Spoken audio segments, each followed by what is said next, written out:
সেটা কিন্তু সবার পক্ষেই সম্ভব। শুধু কি লাগবে? অধ্যাবসায়, তার পরিশ্রম, তার ডেডিকেশন।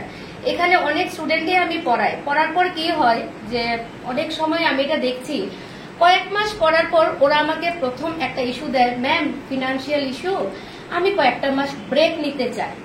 কেউ বলে ম্যাম আমার ফ্যামিলি ইস্যু, আমি কয়েকটা মাস ব্রেক নিতে চাই। তো আমি ওই সমস্ত স্টুডেন্ট, তাদের ফ্যামিলি, তাদের উদ্দেশ্যে বলছি যে জীবনে একটা জায়গাতে যেতে গেলে অনেক কিছু স্যাক্রিফাইস করতে হয়। আমি বলছি না যে সেই বাচ্চাটা মিথ্যা কথা বলছে যে তার ফ্যামিলি ইস্যু নেই বা তার ফিনান্সিয়াল ইস্যু নেই। হ্যাঁ, তার মধ্যে এটা বলবো যে টাকা পয়সাই যে একমাত্র হার্ডেল, যে অবস্ট্রাকল, যে তার জন্য আমি পড়াশোনা করতে পারবো না, তা না। আমার এখানে এরকম অনেক স্টুডেন্টস আছে যারা রেগুলারলি আমাকে পয়সা দিতে পারে না।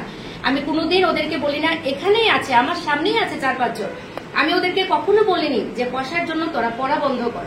আমি বলি তোরা আয়, প্রয়োজন হয়তো ওদের কলেজের ফিসটুকু আমি দিই। আপনারা যদি এখানে ওদেরকে জিজ্ঞেস করেন, আমার সামনেই ওরা আছে বসা।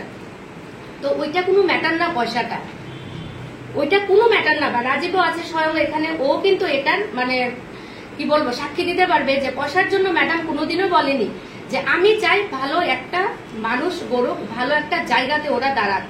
যাদের পয়সা নেই আমি আছি ওদের পাশে। কিন্তু এরকম হলো যে টিউশন ফিস দেওয়ার নেই, বই কেনার নেই, আমি কলেজের ফিস দিতে পারছি না, ম্যাম তুমি সবটা দাও, আমি এদিকে টাচ মোবাইল নিয়ে ঘুরবো, আমি এদিকে একটার জায়গায় 5টা ড্রেস কিনবো, ওইটা তো কোনোভাবে কোনো ম্যাম কেন করবে বলুন? তো ওদের উদ্দেশ্য আমার এটা রিকোয়েস্ট যে যত প্রতিবন্ধকতাই আসে তোমরা ওইটাকে পেছনে রেখে শুধু ওই রাজীব দাদার মতন, স্যারের মতন যারা যারা আছেন ওই জায়গাতে বসতে পেরেছেন, বিশিষ্ট আমাদের আইনজীবীও আছেন এখানে একজন সুদীপ ভট্টাচার্য, যে ওই জায়গাগুলিতে আমরা কিভাবে পৌঁছবো, ওনারা কিভাবে এলেন। হ্যাঁ, প্রয়োজন হয়তো ওদের সঙ্গে কথা বলো, দেখো, ওদের ডেডিকেশন নাও, নিয়ে আগের মানে রাস্তা তোমরা এগিয়ে যাও। আর যাদের সেই ধরনের কোনো প্রবলেম, আমি আছি ওদের পাশে। আর মোরওভার আমার এইটুকু লাইফে আমি জবের থেকে শুরু করেছি, সেই প্রসঙ্গে আমি আমার একটু পাস্ট হিস্ট্রি বলবো অল্প করে। আমরা 3 ভাই বোন। আমার বাবা সাধারণ একজন সরকারি কর্মচারী ছিলেন। সেই পয়সা দিয়ে আমাদের সবাইকে পড়ানোর মতো মানে হাই স্টাডি করার মতো ওনার সামর্থ্য ছিল না। উনি টিআরটিসিতে চাকরি করতেন। উনি আজকে আমাদের মধ্যে নেই, বাবা এক্সপায়ার হয়ে গেছেন, 4 বছর হয়ে গেছেন। মা সাধারণ একটা এলআইসিতে ইন্স্যুরেন্স করে করে আমাদেরকে পড়াতেন। সেই দিন যদি ওনারা ওদের হাতটা না বাড়াতেন, আমি হয়তো এই জায়গাতে থাকি না বা আমার ভাইরাও থাকে না।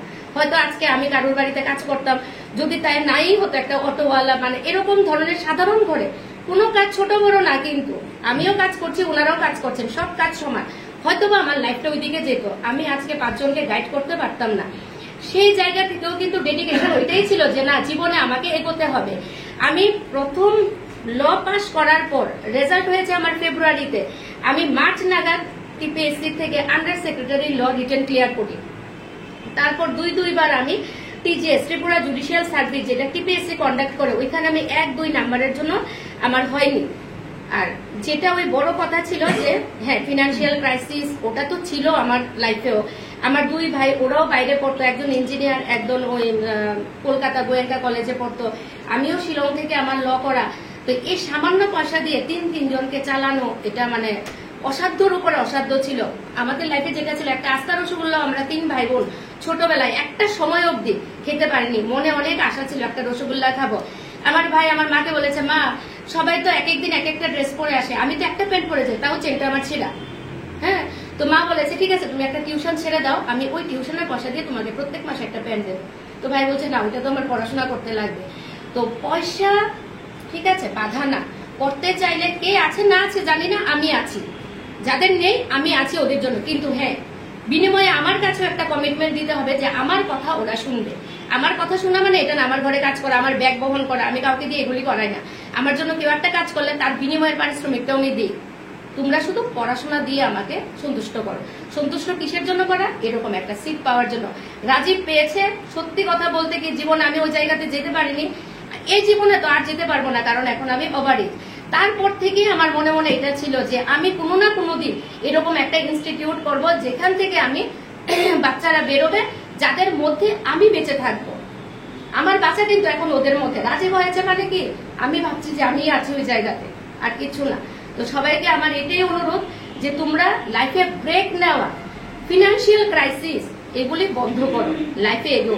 আর মা বাবার প্রতি আমি অনেক প্যারেন্টসদের দেখি, ওনারা অনেক কিছু করেন, কিন্তু যখন ছেলে মেয়ে টিউশন ফিস দেওয়ার আসে ওনারা বলেন ম্যাডাম আমি ইনস্টলমেন্ট, ম্যাডাম আমাকে আরো কয়েকটা দিন টাইম দেন। কেন? যেই সিটটা আজকে রাজীব যে চাকরি পেয়েছে আমার কাছে পরে আমাকে ও যে ফিসটা এতদিনে দিয়েছে ওর 1 মাসের অর্ধেকের অর্ধেক বেতনও না কিন্তু আমার ফিস। আমিও তো একটা ঘর নিয়ে ভাড়া নিয়ে কারেন্ট বিল লাইট বিল দিয়ে থাকে, একটা সময় দিচ্ছি, আমি আমার হার্ডওয়ার্ক দিচ্ছি যেটা বাড়ির গার্জিয়ানরা দিতে পারছে না। তো কেন ওই জায়গাগুলিতে এই এক্সকিউজ? তো ওই সেই মাতা পিতার প্রতিও আমার সেই নিবেদন, আপনারা আপনাদের ছেলে মেয়ের পাশে আসুন। কারণ একটা ছেলে বা মেয়েকে যখন বলা হয় যে আমার নেই, এটা হবে না, ওইটা হবে না, ওরাও মেন্টালি অনেক মরালি ওরা অনেক ডাউন হয়ে যায়। আপনারা শুধু ওদেরকে বলুন যদি আমাদেরকে আরো পরিশ্রম করতে লাগে, যেটা আমি আমার ছেলেকে বলি, কারণ আমার গভর্নমেন্ট জব না, আমি কোর্টে প্র্যাকটিস করি, টিউশনস পড়াই, তার মধ্যে আপনাদের সামনেই বললাম 4-5টা বাচ্চা আছে আমার হাতের সামনেই আছে যে ওদের আমি ইন টোটাল ভাবি, ঠিক আছে? তো সেই ক্ষেত্রে আপনারাও আপনাদের বাচ্চাদের পাশে আসুন, যেটা দিয়ে আপনাদের ফিউচার, আপনাদের বাচ্চাদের ফিউচার উজ্জ্বল হবে। ওইদিকে আমার নাম তো আমি কি আর বলবো, অ্যাকচুয়ালি যা সম্ভব হয়েছে আমি বলতে চাই ম্যামের জন্যই সম্ভব হয়েছে আজকে।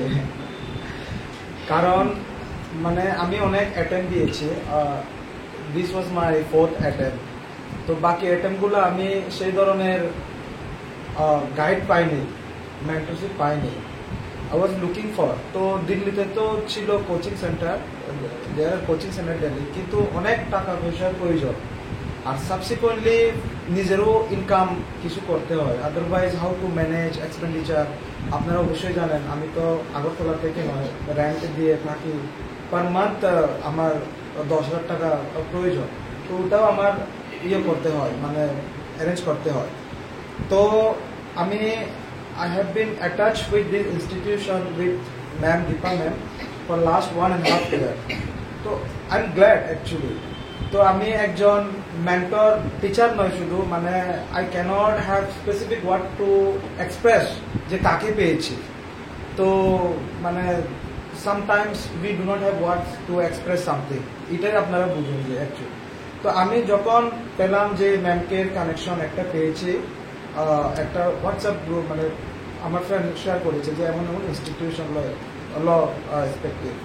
তো আমি ফ্রেন্ডকে বললাম একটু কন্ট্যাক্ট করো, তো বললো ইউ কন্ট্যাক্ট বেটার। তো I called immediately, then I called and ma'am sons brother has picked then the call, then I told like this is so and so, then he told me call another number, particularly ma'am had 2 numbers that time। তো contact করলাম, next ডেতে আমি আসি কোচিংয়ে, আসার পর আমি immediately join করবো, বিকজ আমি আনসার চেকিং যে প্রবলেম ফেস করেছি, আমার বাগিনা মাই this one nappy and all, Paromita, Sharmita, they used to check my copies, though they do not have knowledge of law, but still whom to show। তো আমি কেউকে জানিও না, চিনিও না, and if I go to a judicial officer and all, they also busy with their work and all, they cannot guide me properly because of their busy schedule। so আমি ওইটা help করেছে। এখানে আসার পর স্পেসিফিক একটা chart, কিভাবে পড়বো, কতদিনের মধ্যে কোন চ্যাপ্টারটা কমপ্লিট হবে, ওইভাবে আমরা পড়াশোনা করেছি। তো তার জন্য বিকজ অফ ম্যাম গাইডেন্স, আজকে যে আপনাদের সামনে 2 কথা বলার I got the opportunity, it's only because of ma'am. আমি জানি না কি হতো, lot of self doubt, lot of confusions, age was also growing, বয়স বাড়ছে, দেন ডেফিনেটলি ম্যারিড লাইফ, বিয়ে করতে, অনেক কিছু টেনশন। তো ওইটাই আর কি, the issue was really challenging for me. And কারণ ইন 2000 আমি বলবো না যে বাড়িতে ইনকাম সোর্স পার্সন নেই, ছিল। 2015 আমার ফাদার রিটায়ার হওয়ার পরে অনেস্টলি স্পিকিং 15,000 টাকা স্যালারি পেত। In the subsequently my mother was sick that point of time, and ওইদিকে মেডিকেল এক্সপেন্ডিচার আমাকে 6,000-7,000 করে দিত per month, and which was not that sufficient. কারণ পড়তে গেলে অনেক সময় আউটিংও যেতে হয়, অনেক কিছু, শুধু একটা রুমে বসে পড়া সম্ভব নয়। তো এইভাবে অনেক কিছু প্রবলেম ফেস করেছি। তারপর আমি কোচিং সেরে আমি গিয়েছিলাম, সেটা আমার সেলফ স্টাডি কোচিং। তখন দ্যাট পয়েন্ট অফ টাইম একটা স্যার ছিলেন, ওনার থেকে কিছু গাইড নিতাম। তো বাড়িতে গিয়ে আমি কোর্ট প্র্যাকটিস শুরু করি ইন্ডিপেন্ডেন্টলি। এভাবে 3 অ্যাটেম্প দিয়েছি, কিন্তু আই কুড নট সাকসেস। তো লাস্ট অ্যাটেম্পটা আমি আগরতলা এসে আমি ছিল, কারণ আমার ইচ্ছে ছিল ছোটবেলা থেকে যখন আমি বড় হয়েছি তখন থেকে একটা ইন্টেনশন ছিল আমি হবো judicial magistrate. And I did not apply for any other post. Like there are people who always try to look for the options here and there. আমি বলতাম আমি রাস্তায় কিনারে আমি লাগলে হাজিরা করে দেবো। Like I will do the leverage worker, but still I will not do any other job. It's not that attitude, but it was my ultimate intention to crack judiciary.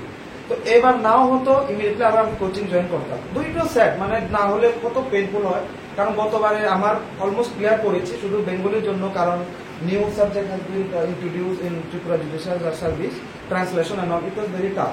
তো এটাই আর কি। তো ultimately overall I would say that it was challenging for me, কারণ অনেকের financial freedom, আমি সেই ধরনের ছিলাম না, জাস্ট ম্যানেজেবল। এমন না যে টোটালি পর, আমি I don't want to lie also, আমার ছিল বাবা রিটায়ারমেন্ট, তাই তো এটাই। আর আমি আপকামিং জেনারেশন যারা they are coming to this field, they want to come, focus, study without any disturbance or without any other activities. তোমরা যদি বা আপনারা যদি ফোকাস করেন ডেফিনেটলি আপনারা ভালোই পাবেন, কারণ অনেক ত্রিপুরাতে এবার আমরা 5 জন পাস করেছি, 5 from Tripura including UR, SC and ST group. ওইখান থেকে 3 জন ফাইনাল লিস্টে পেয়েছে অ্যান্ড 2 জন মানে বাদ দিয়েছে। I also fail really sad for them, কিন্তু ন্যাচুরাল যেটা মানে রিয়েলিটি তো অ্যাকসেপ্ট করতেই হবে, ওইটাই আর কি। অ্যান্ড আমি যারা নিউ তাদেরকে বলতে চাই, রিসেন্টলি একজন মেয়ে আমাদের সঙ্গে, আমি নাম ডিসক্লোজ করবো না, একদম young age, at the age of 24. I think she would be the, I don't know before, sir may be knowing whether who had cracked in the early before than that. If not, she would be the first person to qualify this exam at early age, 24. I was really inspired. আমার থেকে 5-6 বছরের ছোট, but still she could clear. যদি পারে, first attempt, যদি পারে তো তোমরা কেন পারবে না? Even you can do it. The thing is that you need to have that type of dedication.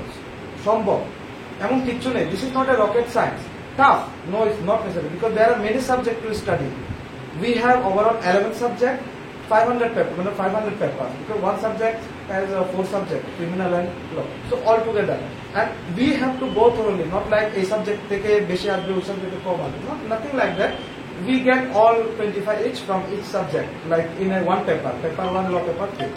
So thoroughly সব সাবজেক্টে পড়া দরকার।